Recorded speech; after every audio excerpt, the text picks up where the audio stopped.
तव्यावर डोसा बनवायचं सोडा, असा फुललेला मऊ कुरकुरीत बन डोसा बनवा। मिक्सर जारमध्ये आपल्याला रवा घ्यायचा आहे। तुम्ही इथे जाडा किंवा बारीक कोणताही रवा वापरू शकतात। दही घालायची, थोडंसं पाणी आणि ह्याची एकदम बारीक पेस्ट तयार करून घ्यायची। असं एकदम बारीक वाटून घ्यायचं आहे आणि ह्याला एका बाउलमध्ये काढून घ्यायचं। रवा फुलेल म्हणून ह्याला आपल्याला 5 ते 10 मिनिटांसाठी साईडला ठेवून द्यायचं आहे। तोपर्यंत आपण एक तडका तयार करून घेऊया। इथे पॅनमध्ये तेल घ्यायचं आहे। याच्यामध्ये चणा डाळ घालायची, उडदाची डाळ, डाळीमुळे फ्लेवर खूप छान येतो, राई,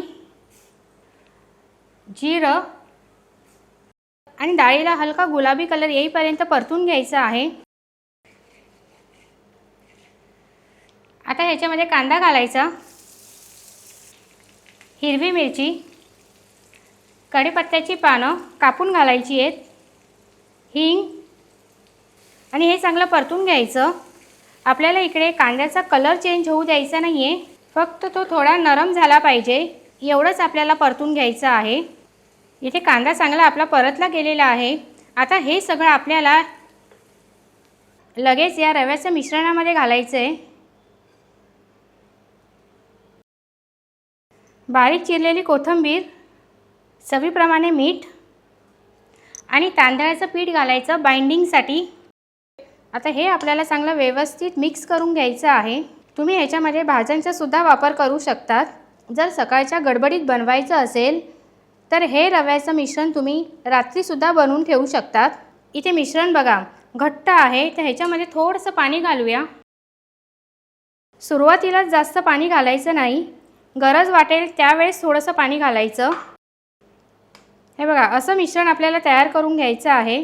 जास्त घट्टही नको आणि जास्त सैलसरही नको। ह्याच्यामध्ये बेकिंग सोडा घालायचा आणि ह्याला चांगलं मिक्स करून घ्यायचं। इथे आपलं मिश्रण तयार झालेलं आहे।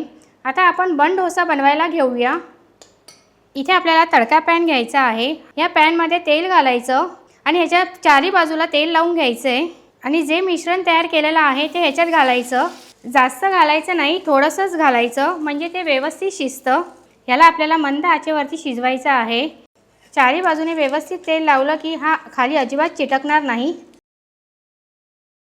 आणि पलटून याला दुसऱ्या साईडने सुद्धा शिजून घ्यायचं। साईडने थोडंसं तेल घालायचं।